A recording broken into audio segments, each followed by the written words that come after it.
Today on the show, I am so excited to be joined by Nicole Behnam. Nicole is a Los Angeles-based entrepreneur, podcast host, and connector who has built her career at the intersection of relationships, ideas, and access.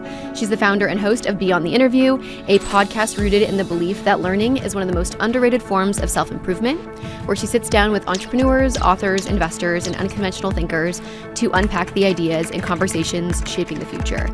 What makes Nicole's story especially interesting is that just a few years ago, she didn't know what a cap table was or how the venture world even worked. But after discovering thinkers like Naval, Ravikant, Eric Weinstein, and Chris Voss, she realized the most valuable education wasn't happening in classrooms. It was happening in rooms most people didn't even know existed.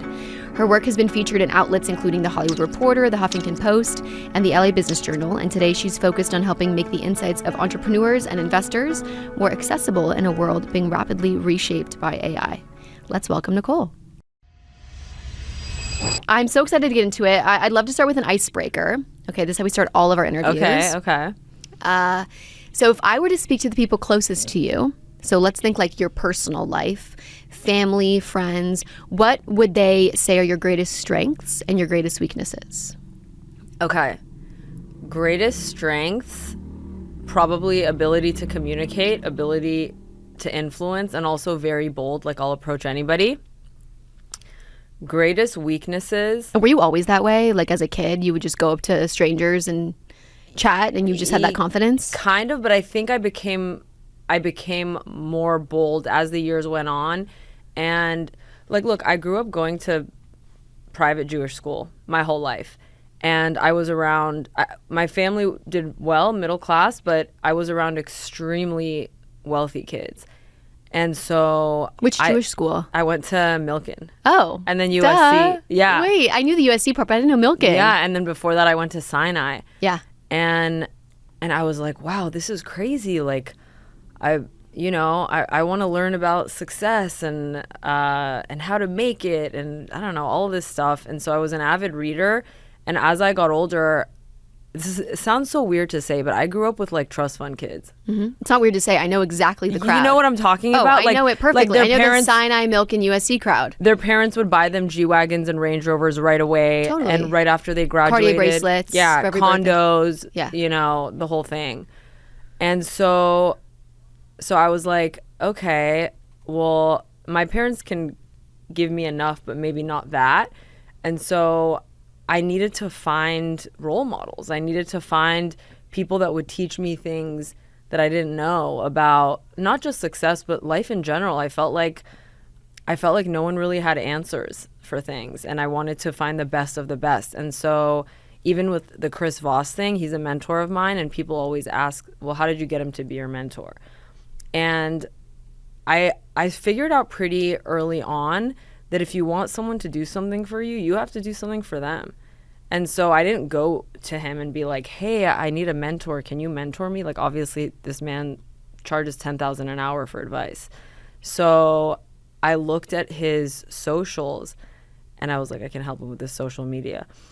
And so I messaged him, and I told him, you know, your social media profiles could be like Adam Grant's page, or like, you know, Esther Perel or any of these other experts. You're a masterclass instructor and a best-selling author. You know, we need to see your writing on your pages. And he wasn't interested at first. And then one time I think he misspelled something on a post, and I sent it to him. And I said, did you mean to misspell that? Talk about being bold. Yeah, I was really bold. And he said, you're not going to give up, are you? And I said, no, but not because I want your money. And then he said, okay, I'm interested in hearing what you have to say. And then when I got him on a FaceTime, that's when you were able to really be likable. Yes. And it worked out. Yeah. Yeah. And then I brought him on Clubhouse, because remember, Clubhouse started during the pandemic. And I started hosting a room called FBI Negotiation Tactics. And so Mark Andreessen was always in there. Jared Leto was in there. We had a ton of people. It maxed out, and then there was an overflow room. So because I had him with me, he trusted you. Exactly. This is a trust game, by the way. Everyone's always like, "Oh, how do you know all these people?" Well, they're my friends, and they trust me. That's it. And so, but that built more trust. That built the association to him, and then eventually to other people. so fascinating. And someone like him gets hit up by everyone. So it's also probably not just that initial outreach, but it's like willing to be persistent, send the spelling mistake. If you didn't reply to that, sending like, hey, you wrote this cool thing. Why is it not on socials? And just continuing to be persistent, because that's so much of the game too. You got to reply on the second try. Yeah. But I feel like with a lot of these people, it actually does require several pushes and like having them see you several times before it works out. Don't you feel that way too, though? Even as a VC, like you have to follow up a lot, and you also probably respond to founders that follow up a lot with you. 1,000%, and I just respect it. Like I think people that hustle themselves totally respect the persistence. Like if someone says no, someone says no. Yeah. You have to give it like a minute and maybe like, you know, follow up in like a few months or 6 months or whatever. But I totally respect it, and like I'm the exact same way. And I also feel like nothing gets handed to you. If you're in this, like in our world, and you don't have family money or like a lot of, you know, connections, you just have to ask. Like you have to do the outreach yourself. You have to. You have to. That's super interesting. Funny enough, on the Chris Voss side, around that same time, there was an app called Fireside. Do you remember Fireside? Yeah, he was on Fireside He was on Fireside. So that's how I also met Mark Cuban, because I did something kind of similar to you, where like I sort of wanted to be his friend and do something for him. I love that line that like you can't just ask for something, you have to like provide. So anyway, I was on Fireside with Chris, and that's how I first heard about him. Were you part of that decision for him to get on Fireside, or was he already doing that? No, before he was already doing that, but Clubhouse was so poppin' that it was so much bigger than Fireside. Yeah, they were basically the same thing. For people who don't know, they were very like comparable. Yeah, kind of like what X Spaces is now. It's so weird not calling it Twitter, but I still call it Twitter. Yeah, I still call it Twitter. That's so interesting. Okay, and then I want to make sure I get to your weaknesses too. So your strength is this being bold, being confident. Yeah. What about weaknesses? What do you think they would say? You know, recently, I know this sounds weird because we just talked about how I am persistent. Yeah. I feel like just having this conversation, I'm realizing I'm not as persistent as I used to be. So why do you think that is? I think for a while I was used to things coming my way, but things come in waves, you know? Like it's not always, you could be hot 1 minute and then there's someone else. You know, it's hard to stay relevant. Sometimes you are, sometimes you aren't, sometimes you are in certain circles. So now, you know, I paused my podcast for a bit because I opened up a podcast rental studio kind of like this, and then I was doing copywriting and producing for other people and brands. So you're just busy too. Like you weren't necessarily doing outreach. Busy, but also I started that podcast with a 6-figure deal from MoonPay because I was big in crypto. I mean, I had 0 listeners and I got 6 figures. So I was coasting at that time. And then eventually when the money ran out, I was like, okay, this is expensive. And so I was very lucky. I met my business partner, Sebastian. We opened up this podcast studio together, and my stuff sort of took a back seat. But now I'm bringing it back. I started by interviewing authors and entrepreneurs, and I want to pivot to mostly entrepreneurs because I feel like that's the future. It is the most AI-proof job there is. And so I'm talking to a lot of potential sponsors, but I'm noticing how much I do have to follow up. It's a different game now. By the way, most VCs, if they're smart, they have podcasts. They're having these conversations. Yeah. Period. It's a game of sales. It's all sales. And I think you have to be willing to be in that mindset and ask for what you want. But if you're in the mindset of like build mode and opening a podcast studio and kind of doing your own thing, you're just not always selling. And I think it's something you have to like flip on, I have learned. There's also phases where like if you're fundraising, you know, if you are getting sponsors, you're pitching, you're selling, you're being persistent. But sometimes that's just really not what like the work demands. Yeah. What were you doing before VC? Oh, like are you interviewing me back? I know, that's the podcast what interviews. I know. Before I was running my own firm, I was at another firm. And then before that, I was just in startups. Like I'd started a few companies. I was second employed in another company. So I've always been in like startup land. Damn. I just love it. I'm like addicted. I mean, I didn't grow up with it, but I found it at USC. which was amazing. Wait, we went to USC, but Yeah. I think you're younger than me. I'm a little younger than you. Yeah. But like a little. So, but that's why I think we have some overlap too. But that's so impressive. What did you study at USC? Business. Okay, that makes sense. Yeah. I mean, I just like, but I went in undecided. And then I was like, I had this hunch, I think, that I was like an entrepreneur. Because like I had sold and started stuff when I was like a kid. But I didn't really know that it was called business because I didn't grow up with it. I didn't grow up with any founders in my family. So anyway, but that's a good segue into what you did at USC, journalism. Like crazy journalism school. Annenberg's insane. Did you know you wanted to do journalism when you started? Was it something you discovered when you were there? Like, talk to me about that. So I always knew I was a very curious person, and I loved talking to people, and I loved asking questions. And so I went into journalism. However, I ended with a PR degree because it was the same track, but I switched. It's like only 2 classes are different or something, 2 or 4, something like that. Okay. And so I switched because basically they told you like what you get paid as a journalist, and I was like, oh hell no. Was it like a broadcast journalist or like a written journalist? Like what kind of journalism? I went from print to broadcast to PR. Okay. Yeah. But you know what though? Even in journalism school, I went from there to working at Hollywood Reporter, and I felt like it would take way too long for me to go from that to doing like a long sit down interview like this for a big outlet. It's a very, very, like, you don't just get it right away. You start as like a news anchor, or even before a news anchor, you're a weather girl if you start at one of the stations, or, you know, you can do some red carpet stuff, but you can't do, you know, a feature story on a big name. It's like, to me, I was like, this is going to take too much time. Yeah, you wanted to get there quickly. You were like impatient, it sounds like. I was very impatient. I was very impatient. One thing I've learned talking to GPs on the show, and in my own experience as a GP, your back office is a signal. How fast you close deals, how clean the LP experience is, how your K1s land, investors notice all of it. The more buttoned up you are, the more likely they are to give you more money in the future. That's why I want to talk about Sydecar. Sydecar is the SPV platform built for fund managers who want institutional quality execution without hiring a full back office team. They'll review your deal within hours, handle full secondary transaction support, and give you transparent pricing up front. No platform carry. Also, your LP relationships stay private, which is super important. It is not a marketplace.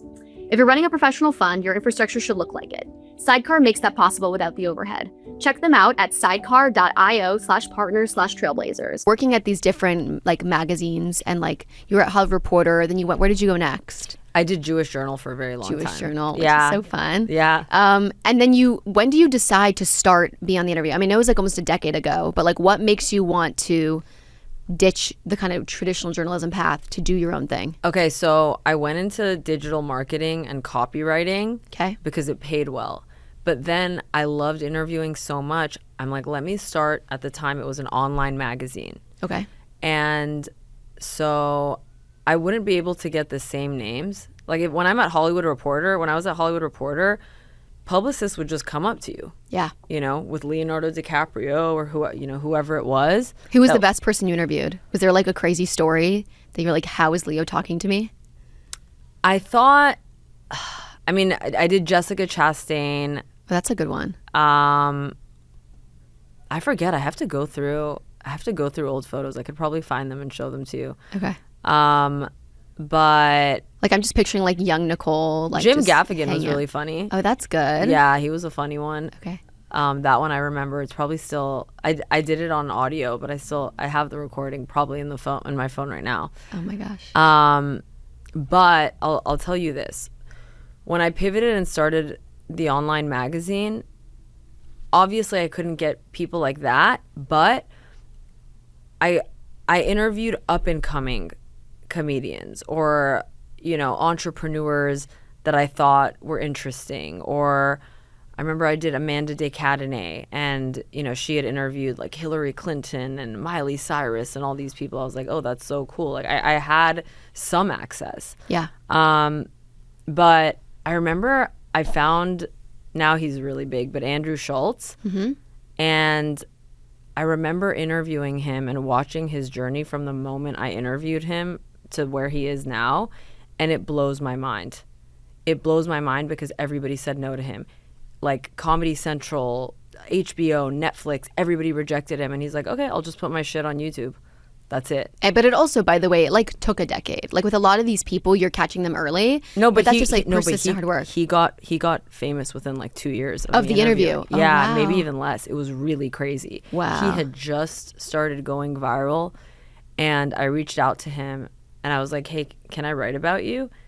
And after I did the interview, he's like, hey, you're really great. By the way, no one's ever written about me before. Wow. And so, yeah, I mean, it was just cool keeping in touch with him. It's kind of like being a VC because you're like finding people before the crowd catches on. Yeah. Like there's something really interesting there, like the parallel. Like I feel like I always go down rabbit holes trying to find this like up and coming generational talent that's going to start the next company that you and I are going to know about in 5 to 10 years. Yeah. And there's something very interesting about you being able to discover this talent before, you know, the crowd has caught on. You know what I mean? I think when people start speaking, because I'm so ADHD that if I can focus on what you're saying, that gives me a sense of, okay, then you're interesting enough. And then, you know, then the longer I can pay attention, I'm like, oh, you got something. Like if I care, then you got something special. Yeah, no, for sure. I Yeah. feel that. You know who else I felt that way about, and I reached out to him pretty early, was that divorce lawyer, James Sexton. I reached out to him when he had way less followers than he has now. I'll if I find people like that, I don't care how many followers they have. I don't care who else has caught on. I will reach out and I will build the relationship because I'm like, damn, this is so freaking cool. And what are you looking for? Like back then when you're looking at Andrew or James or Amanda, like what are you looking for in these people? I think, first of all, I love being around winning energy. I don't know if you feel that way. 100%. But like I love a winner. And I even feel that way when I'm dating. Like if someone doesn't have a fire under their ass, I don't even know how I'll be able to relate to you or be a supportive partner to you. 100%. I feel that way with my friends. You know, I love a winning energy.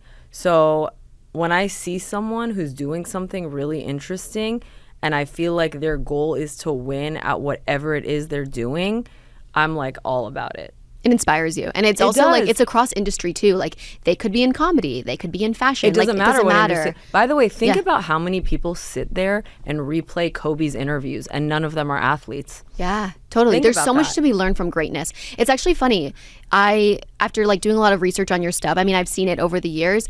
Like a lot of your stuff reminds me of like the Lewis Howes like School of Greatness because it's more about interviewing people that are great at whatever the thing is. Like you said, entrepreneurs or authors or whatever, comedians. Like I feel like that's a theme for you. Is that like you aren't so narrow-minded to like just tech or just like media and entertainment. Yeah, I'm not You've got this narrow-minded. like I want to study the greats. I want to study the winners, regardless of what field they're in, which I really respect. Thank you. Yeah, it's awesome. Yeah, so it's that, but it's also, I think I'm deeply, I don't know if the word is infuriated, but maybe annoyed and infuriated at the fact that there's so much we didn't learn in school when we were younger and so much bullshit we were taught instead. Yeah. Like it's actually crazy to me that I didn't know the difference between a VC and an angel investor until a few years ago. Yeah. No one taught us any of this stuff. I know. Like unless you're out there in the game the way you were, it's crazy. And I can't imagine how much worse it is for other people, you know, if there's a lack of access to education. No, I mean, this is why I am like so passionate about doing like the TikTok content the way that I do. Like, yeah, I love that you're doing it. Oh, it's just like, and a lot of what I talk about is stuff that like, yeah, sure. Maybe the founders that have like started a million companies, like they don't need to know what is the difference between a VC or an angel investor. Maybe they don't need to know like what is like a pre-seed round look like or what sectors are hot, what sectors are not. But I'm making it for like you and me 10 years ago. Yeah. When we have so much potential. Like we are going to do big things. We just need someone to tell us and educate us. And I feel like that's so much of why I do a lot of the content I do is because I want it to feel like, oh, okay, now I know the rules of the game. Now I know the rules of the game and I can play the game. I actually I want to look through your TikTok videos more because I feel like I can even learn from you. There's stuff you know that I don't know. I'm not likewise. We all can learn from each other. I'm not in that game the way you are. But I'd like to be. You know, I've made some investments here and there, but I'm not doing what you're doing, and I think it's super cool. Thanks. And I think it's weird that we don't learn about this stuff in high school. I think it's weird that So bizarre. I feel like only the super wealthy have access to certain things. Like I have the SpaceX IPO is coming up, and I have friends that are about to become multimillionaires off of it. It's insane. Well, my other thing too is like obviously all these like really exciting platforms are taking off for like, you know, betting, like Kalshi, Polymarket. Kalshi is a sponsor for this episode, by the way. So shout out Kalshi. They're amazing, but you don't have to be an accredited investor to actually put your money into one of these platforms. But to be an angel investor, you have to be accredited. That's kind of interesting. They're both kind of different. What do you mean when you say one of these? You mean like one for of these Kalshi like and Kalshi and Polymarket? Polymarket? Yeah, like these different like, you know, betting platforms. Like you don't actually have to be accredited. You can like, or even if you go to Las Vegas, we'll use an even simpler example. You go to Las Vegas and you bet on stuff, you know, or like all these like different like horse track or horse race thing. Like you can gamble and bet all the time all you want. No one's checking your bank accounts. Yeah. But yet you want to put $1,000 into a company. Oh God, the SEC is like got 1,000,001 rules for you. And so that's also something that I find disappointing because you can make so much money investing in private markets, but it's reserved for the wealthy. Yeah. Yeah, not ideal. Not ideal. Quick aside on these investments, like what's been your journey so far with investing and like angel investing? Like I want to hear what you've done, how you think about it now, because you have crazy access. Like you know a lot of the players in the space. What's your take on it? So, okay.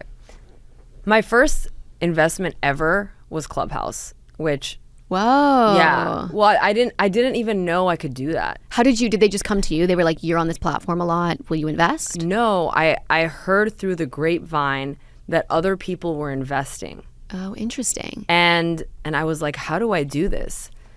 And I knew Paul and Rohan, the founders, because I was big on the platform. We invested in Clubhouse at my last firm, by the way. So like I know a little bit about like the team.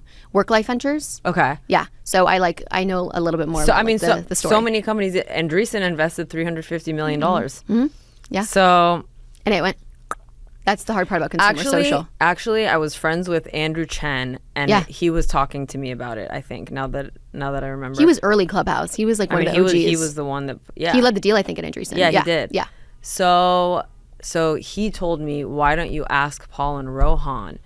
And I was like, I don't know how to ask. I don't even know how, like, what do I say? And so then I went to Chris Voss, and he gave me the exact, like, 2 sentences. The negotiator tells you how to negotiate. Well, I was just like, I didn't know how to do anything. I'm like, are they going to think I'm a joke? Like, I don't know. You know what I mean? So fair. I didn't know anything. And so I asked, and then... and they said it was totally cool, and they're like, there's this SPV that you can invest through. Yep. And so I did it that way. Yeah. That's how you collect small checks. These like special purpose vehicles. Yeah. So, by the way, I didn't even know what that was. I know. These are all But you have to do it to know. Because like I even feel like me talking about it on TikTok, it's like in one ear out the other for people. I'm like, we need to get you actually doing it. That's the only way. But also the fact that people, not only do people not have access, Erica, people don't have money. Yeah, that's true. You know what I mean? We know people that have money because we're in the game. Yeah. Think about everyone else. Like, you can understand why so many people are frustrated. Of course. 100%. You know? And we'll get into like the politics and the algorithms later, but totally. It's a very It feels like thing. a rigged game. Yeah. It does feel like a rigged game. So after that, I started throwing events. So I met Naval on Clubhouse. I basically like hunted him down. He was in a private room, and I went in and I introduced myself. It's and I so said, funny. You went into like a private virtual room. Like, well, that I saw concept his is so name funny. in there. Yeah, I know. I saw his name, and I'm like, I need to meet this guy right now. But think about how funny that is. Like in real life, you have to like knock on the door, but you were just like, I'm just gonna jump in virtually. Yeah, you either have to knock on the door or you have to like approach someone in an if they're sitting down, it's kind of rude to approach. You have to wait for your moment. There's such a It's so weird that way. But yeah, I went in and I introduced myself, and I said, I heard you on Joe Rogan, and you were talking about how all the people who follow you are these really big nerds from Silicon Valley. Well, I'm from LA, and I'm nothing like these people, and I don't even know anything technical. And I'm a fan of yours, and I feel like it would be a very different crowd and a very different conversation if you let me interview you. And he followed me. And then on Clubhouse? Okay. And then I started interviewing him regularly. A lot of the conversations are now on YouTube.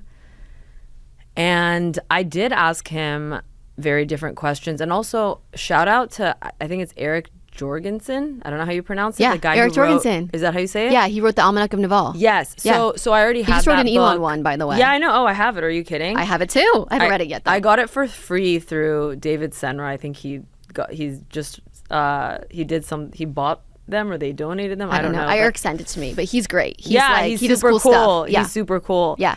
So that book helped me a lot too, because not only did I have his interviews, I had that book. Yeah. And so I had tons of questions after reading it. And so I would stay up and interview him for hours on Clubhouse. And then eventually he reached out and he said, let me know, if there's anything going on in LA. I'm here for a bit. And right away I was like, I'll just throw a Clubhouse themed event. I'm very good at the events. So I threw an event. I asked Chris Voss and Eric Weinstein to speak, and they said yes. And before I could even ask Naval, he called me and he said, hey, please don't tell anybody that I'm coming. I have a lot of stalkers. And also, I don't speak at events. And I said, okay, no problem. And so he just wanted to attend, basically. Yeah, he just wanted to like socialize and have a good time and whatever. Yeah. He walks in. I had told Chris, I'm like, hey, I would love for us to be friends with this guy. We should talk to him. It would be cool. And so it's funny because Naval recognized Chris and he's like, you wrote Never Split the Difference. And Chris is like, yeah. And Naval was like, that's one of my favorite books. That's such a good title. And I was like, oh, this is good, Yeah. So, and then he looked around and he came up to me and he said, what's happening here again? And I said, it's half party, half fireside chat, and then we're going to go back to the party. And he's like, okay, cool. You can put me at the beginning. And I was like, wait, you're going to speak? And he said, yeah, for a little bit. And I was just like, wow, this is so cool. I think you saw the clip. I sent it to you. Yeah, of course. I saw it. And you were like very like, oh my God, what's happening? I couldn't even believe it. And by the way, he spoke multiple other times. He's been to my parents' house. I did another event for NFTs. He spoke there. And so just that association with him helped me so much because it gave me access to other people. I had people that were ignoring me for a very long time reach out to me and say, hey, I'm going to be in LA. If you're throwing any events, I'd love to speak. That's insane. And so it's the association. It's once you start, it's just like a snowball. Yeah. And another thing is if you have any sort of power or ability to impact or influence, you can help people. And shout out to people that do, because Naval, Eric, and Chris at that time were people that helped jumpstart my career and gave me access, because who was I at that time? Of course, I'm a worthy human being, but in terms of like status or being known, I was just getting started. Yeah, but you'll pay it forward, which is really special. Yeah, too, of course. Because you had that experience. And I'm sure you will too. I mean, we all will. That's just the game. If you're building in public, sharing insights, or staying top of mind with your network, you need a newsletter. And if you have a newsletter, you need Beehiiv. You know how I always talk about writing essays that change the trajectory of my VC firm? Well, I publish all of them through Beehiiv. It's my absolute favorite platform because it serves as a blog, a newsletter, and a website all in one, so I don't have to republish or reformat across platforms. Beehiiv is the creator platform where newsletters actually grow. We're talking built-in referral programs, a recommendation network, and analytics that tell you what's working, not just vanity metrics. Plus, you can monetize from day one through their ad network, paid subscriptions, or boosts. No platform cut eating into your revenue as well. I can speak from my personal experience. I'm always getting pinged for new ad opportunities. Beehiiv has a range of customers, from major publishers like Time Magazine, TechCrunch, and Newsweek, to solo operators earning 7 figures from their inbox. It's the same platform that's built to scale with you. If you've been putting off starting your newsletter or outgrowing whatever you're on, now is the time. Go to beehiiv.com and use code Trailblazers30 for 30% off your first 3 months. So I have a confession. I used to be a compulsive note taker. Every meeting, I'd be half listening and half scribbling and still leaving with gaps on the next steps. But Granola completely changed that for me. It's an AI-powered notepad for meetings, and it's connected to every single call on my calendar. So before each one, it shows me a very well-researched brief with all the context I need to know. And then during the call, I'll jot down whatever stands out. Maybe it's a decision or a quick thought that I have, and then Granola handles the rest. It'll transcribe in the background and turn my rough notes into clean, structured takeaways the second we hang up. There's also no bots joining the calls, it just works in the background. I use Granola for several things. So as an example, if I finish a meeting with a potential investor in my fund, I'll ask Granola, what could I have done better to get my point across? If I'm meeting with the founder I like, I'll ask Granola to point out any major green flags or red flags I may not have already caught. For people with a lot of meetings and decisions that require endless context, Granola is a game changer. We're actually running Granola on today's episode, so you can read the full show notes at granola.ai/trailblazers, and new users get 3 months completely free. That's granola.ai/trailblazers. What do you think makes your interviews so different? So like when you first talked to Naval, you had said, like, listen, I can promise you an interview that is unlike any you've done before, or reaching an audience that's unlike the ones that you're currently reaching. What do you think is that thing that makes you so different or your audience so different that got Naval to say yes? Well, one, that the audience literally was different. Like I was from LA and I told him, I was like, it's really superficial here and people don't think about the things that you talk about. And I didn't really think about it until I heard you talk. Mm-hmm. And so that was one thing. So I was sort of a bridge between that world and I guess you could say LA, but just more internet consumers of pop culture and things like that. Yeah. And then I'll ask things that people don't really dig into as much. Like, I remember asking him about how happy he was and if he was depressed when he was younger and, you know, did he take antidepressants and tons of stuff like that. I ask about his marriage, about his fulfillment in his marriage. Like, some people won't go there. Yeah. And I'm just like, I want to know. I want to know the truth. Yeah.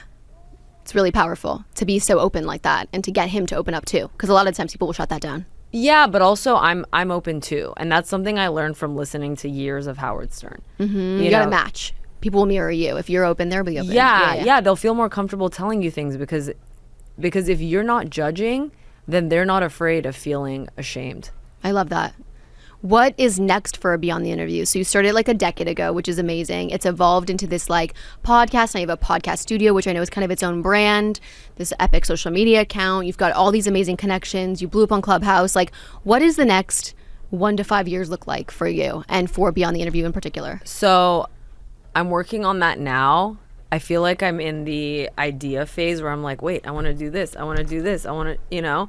I was thinking of turning it into maybe some sort of conference or retreat because I do have so much access to people who are experts in their field, but something to do with education and entrepreneurship, because I think people underestimate how much AI is actually going to take people's jobs. Mm-hmm.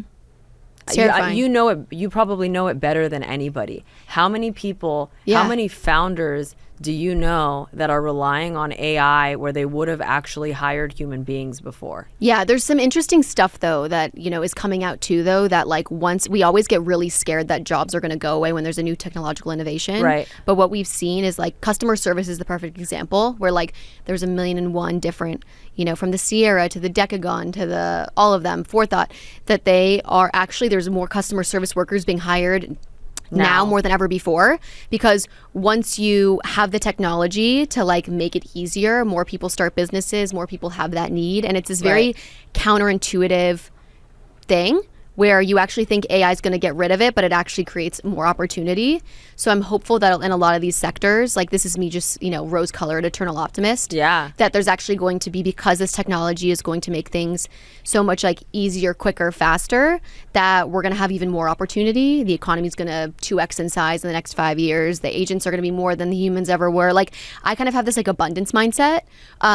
So I'm trying to think about and focus on like all the positive signs. For sure. But we have to be very mindful, and the people who are going to get, you know, laid off are the ones who are not using AI at all and who are scared of it. Yeah, and I think my that's whole what point. That's my whole point. But if you don't do it. But I do also think the pivot to entrepreneurship is going to be huge, because people are going to start realizing. By the way, even before AI, think about how much Shopify helped people, and that's a tool, and now they're integrating with AI too. So yeah, I mean, I'm optimistic too, but we also are equipped with a lot of tools and knowledge. That's why we're optimistic. But what's happening to everybody else?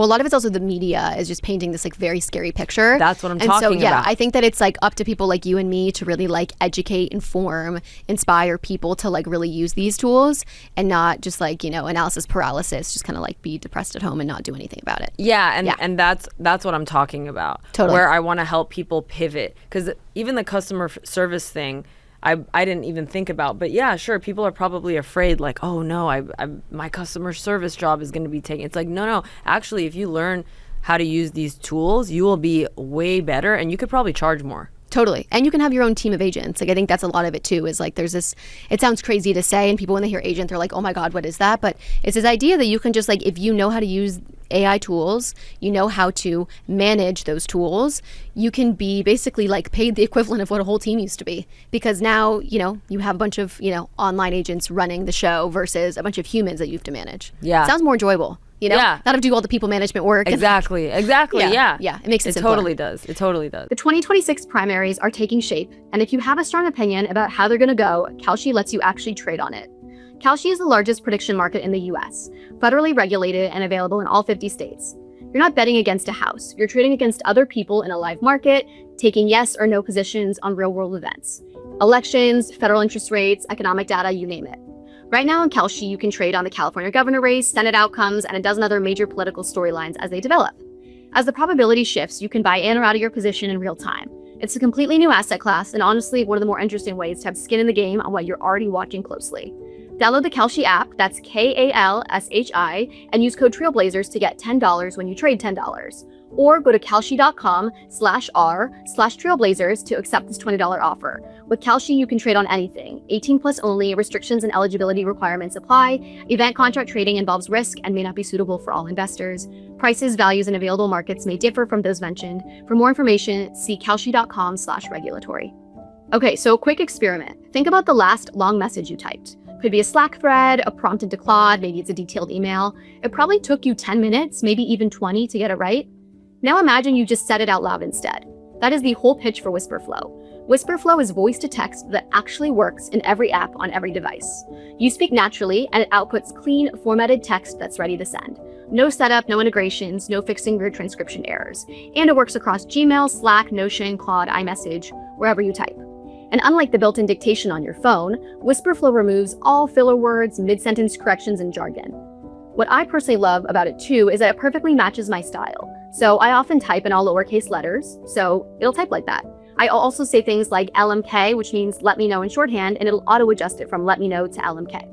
Like many of you, I also do a lot of brain dumping into LLMs. So instead of typing it all out, I actually just speak my windy train of thought into Wispr Flow, which is infinitely faster than trying to get my fingers to keep up with the pace of my thoughts. If you do any serious writing or just send a lot of messages and emails, using Wispr Flow is a no-brainer. Get 1 whole month of Wispr Flow Pro completely free at ref.wisprflow.ai/trailblazers. What I have struggled with is there's definitely like, because I grew up in LA with you, I grew up in the Jewish community, like there's been this really tough divide amongst the people that I know where some get certain algorithms fed to them and some get other algorithms fed to them, and reconciling that we see the world so differently. And sometimes when people see that you have certain points of view, maybe I spend a lot of time with powerful people, powerful men, that to them, like I don't think billionaires are evil. I actually think billionaires are awesome and they've often provided a lot of value to the world. I do too. And by the way, but that's like horrible for a lot of people that I grew up with. Oh yeah. It's like, how could you? By the way, yeah, tech has a PR problem. Yeah, Why tech really does. Why do you think they're hiring so many roles in new media? Mm-hmm. Because they don't even understand that landscape. I have an interesting perspective because 80% of my followers on Beyond the Interview are liberal, and probably 90% of my followers on X are conservative. Yeah, you get different. You see different slices. I totally see. I was talking to David Senra about that clip of Mark Andreessen where he said he's not introspective. Yeah. And how I have to send it to you. Oh, I've seen it. Yeah. No, not the clip. Oh, David's clip? Not that clip. I have to send you the Instagram post about that clip, and then how all billionaires are evil, and it was the craziest thing I had ever seen. They took that one clip. And it was on your socials? Was it on Beyond the Interview? It wasn't on Beyond the Interview.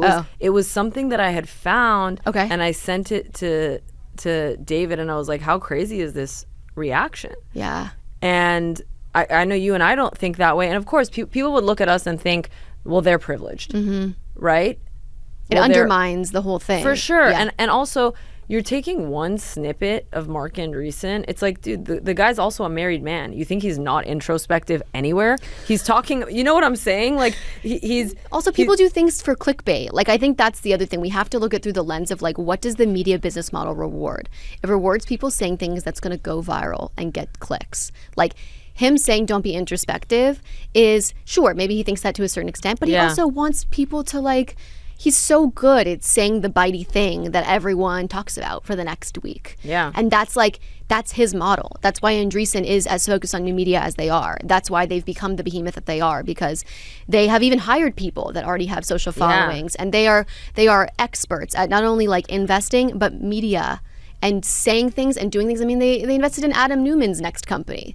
Like, you know, after the WeWork documentary. Like, that's the perfect example of, like, they are going to be in the zeitgeist because of that. It's the exact same thing as his introspective comment. Like, you gotta respect that that's how they play their game, that they're, like, always relevant. Also, if you realize that this game is being played, and I'm talking about for people who are so upset about these comments, then why don't you work on becoming a better storyteller and communicator? You know, I always think about how much people can't stand Andrew Tate. And by the way, he has a crazy number of male followers. It's actually crazy the amount of influence that guy has. Yeah. Why though? He's such a good storyteller. He knows how to get people hooked. You may not like him. You may think he's evil. Some of the stuff he says is off the wall, for sure. But then you know what? Why don't you study the way he communicates, and you do that for your cause? Yeah. That's why studying cults is actually valuable. And that's why also I think there's so much overlap with building great businesses. Because when I think about the companies that I respect so much, that can hire the top talent, that can really change the world, they are in a lot of ways cults. They have that cult mentality. But by the way, to your point, when the WeWork show came out, I watched it, and of course they're trying to paint Adam Newman in a particular way. And I met someone who worked at WeWork, and I asked her, I was like, oh, what was it like working for him? Was he really crazy? And she said, oh my God, it was incredible. Do you know how motivated we all felt coming to work for someone who was that enthusiastic and that passionate and who wanted to win? And I was like, honestly, that makes sense. But it's a storytelling problem, like it's you said. It's a PR problem. By the way, look at all these storyteller roles, $400,000 a year. I know. I mean, this is like also as a total aside, like my whole thesis for my firm. Like, so I'm like drinking my own Kool-Aid as we're talking, but like I do think like the very best founders have that skill set, and I think VC focuses so much on the like super technical, super young, can code anything founder, and I think that's what made them a lot of money previously. But I do think this next decade is about those who can storytell like crazy, who can inspire an audience. Yeah. And, you know, now that there are so many builders, which is an amazing thing, now that anyone can use AI to deploy a team of agents, like who's going to win? And I think it's the people that we're talking about that can like build a cult, that understand how to inspire people. And even if it sounds a little crazy, like they know that like media and narrative and storytelling is what drives every single big decision in business and like is the future. So who do you think is going to win in terms of founders and builders? I mean, it can be someone you invested in or not. Oh, I mean, look at my portfolio company page, you know, shout out to our firm. But no, I mean, I think there's like a lot of people that are doing it well, and they all have their own slice of it. So it's not like there's one size fits all way to do it, but it's actually like very much taking that like founders' quirks and values and traits and putting them right into the company. Like we have, you know, one company that we invested in where the founder is so literary. Like he's a really brilliant writer, and he's such a thoughtful way of talking about this like specific industry he's building. And I won't name names because we haven't announced that we invested, but he is such a great writer. And so he's not this guy on video doing this like snazzy edits, but he is such a brilliant writer, and everyone in his industry is like obsessed with anything he posts. Wow. Because he's built multiple companies in this space, you know, this like general space. And whenever he shares his writing, it is so thoughtful. Like it blows you away. Then we have another founder we backed, which this is more public. It's called Superpower. Oh, yeah. You probably know that team. Yeah. But like Max is like, he's going on TBPN and doing a debate with Martin Shkreli about peptides. He's like the biggest hype man ever. He loves video. He's this like really likable Australian dude. And he's so him. Like, and so I think there's a million and one ways that you can do it, but you have to do it. And I mean, that's also just how we invest. So Yeah, I love I'm a that. little biased. Okay, I could keep pinging you with questions all evening, but I do want to get to our lightning round. Okay. Are you ready? Wait, does that just mean Yeah, I'm just going to back-to-back back-to-back questions? questions. You give me the first thing that comes to mind. I might ask you to explain more. Okay. We call it our Trailblazer trade-offs. Okay. Get a little alliteration in there. Okay. Book in hand or podcast in ears? Book in hand. Any favorites or recent reads? You know, recently I'm actually a Substack consumer. Okay, so we'll choose a third option, which is Substack. Substack? Yeah, Substack. I love Substack. I love Substack. Although we're You know big what? Beehiiv people. Book, Do you know though? Beehiiv? Yeah, of course. They're great. Tyler's company. Yeah. I love them. So, okay.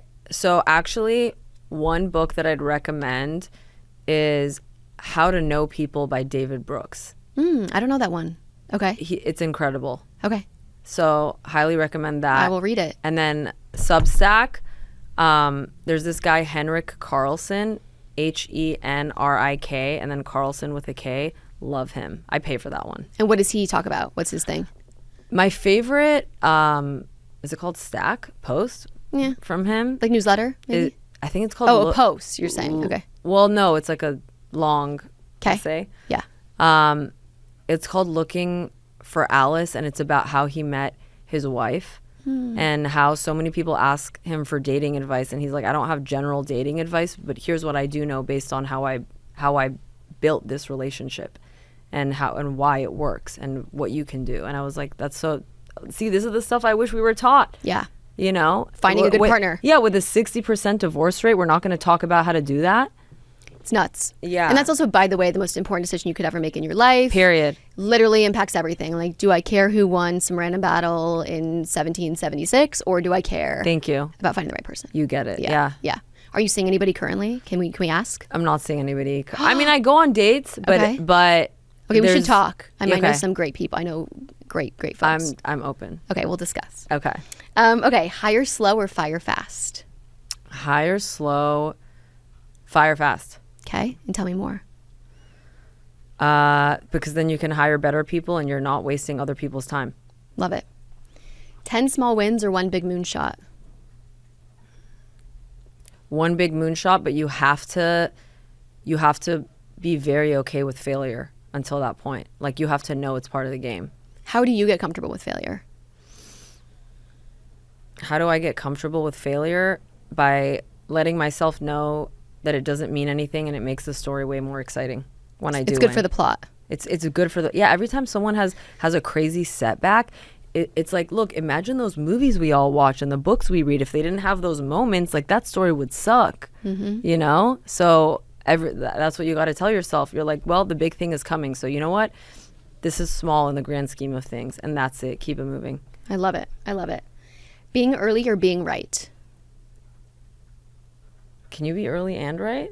Or I just have to choose one? You could be, but what do you care about more? I think being right. Okay. What's the best teacher, a mentor or a mistake?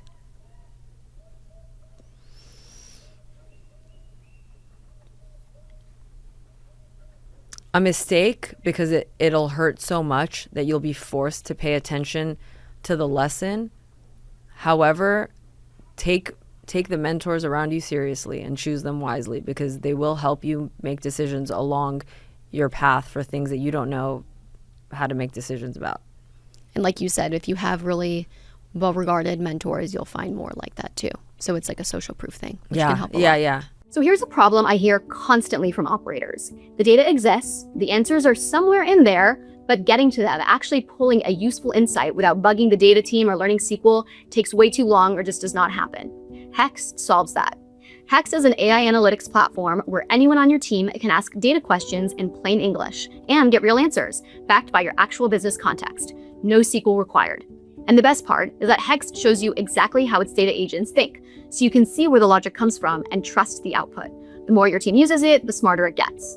From seed stage founders running lean to larger orgs dealing with serious data complexity, Hex is built to scale with you. It's game-changing for people like me who want to understand what's going on under the hood, but we are not the data experts. It's funny too, because I feel like every time I look over my operator friends' shoulders, whether they're in product or marketing or ops, they often have a Hex dashboard pulled up. It's a great tool. Trailblazers listeners get an exclusive 30-day free trial at hex.ai/trailblazers. Is the future of AI abundance or chaos? It's abundance, but you can make it chaos, and you can get sucked into the chaos of the internet discussions about it, and you have no control over that. You have no control over the data centers that are being built, and you're upset about the environment and this and that. How are you going to stop that?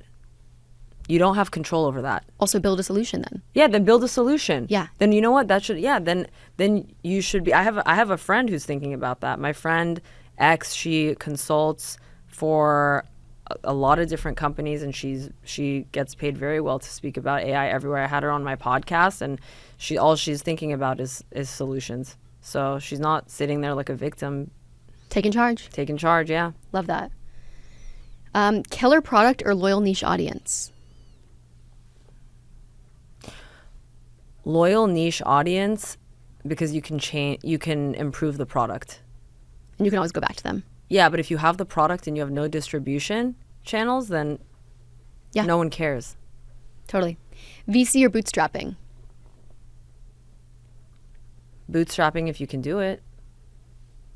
You own your company. You own your own company. Yeah. Or you can do a combination. Someone that came on here last time said seed strapping. Yeah, wait, what does that mean? Seed strapping? Okay. We'll do a little education on seed strapping. Please. Basically, you raise like a pre-seed and a seed, and then you bootstrap the rest of the way.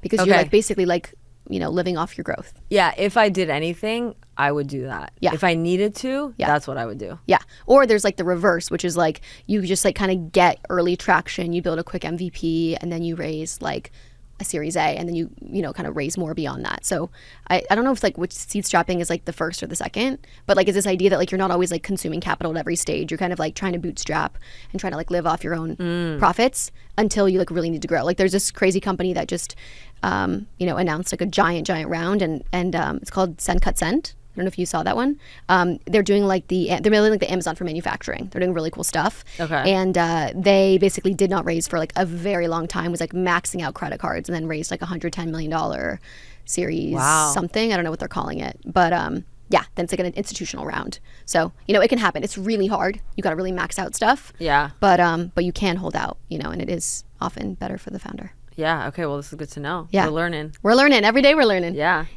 Okay. Never post on social media again, or never fundraise another dollar again. Damn. Do people answer that one fast? A lot of people take their time. These are not easy.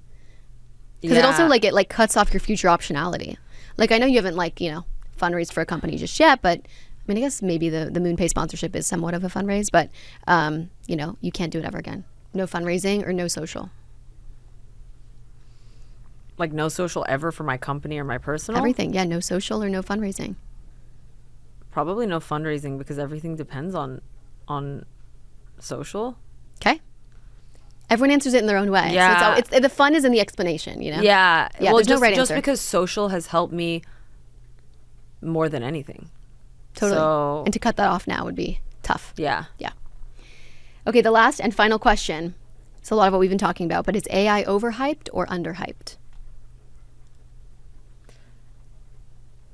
I don't think it's overhyped. I think the effort to make it seem so scary and bad is overhyped. Like I read recently that Reese Witherspoon was trying to educate her audience and encourage them to use AI, and there was a huge backlash. And I'm just like, guys, she's trying to help you. Like this is crazy. Yeah. So yeah, I don't think it's overhyped. I think it's doing really cool things. I know a lot of people who are making a lot more money and doing very cool things, and actually very few people who are complaining about job loss or fear of job loss. And the few friends that I have who have been laid off from different companies have found jobs pretty quickly. So I don't think we're in scary times. I just think you need to learn the tool. Don't be scared. Yeah, don't Yeah. be scared. I love it. Nicole, thanks for being here. This was so much fun. Thanks for having me. Thanks so much for listening to the Trailblazers podcast. If you found this conversation valuable, please follow along on socials, share with a friend, leave a review, all the things. Most of all, please subscribe to our channel. It helps more contrarian builders find us and supports the work we're doing here. To learn more about what we're doing, you can visit trailblazerspod.com or my venture capital firm, parkrangerscap.com, or just follow along on socials at Erica_Wenger. Until next time, keep trailblazing.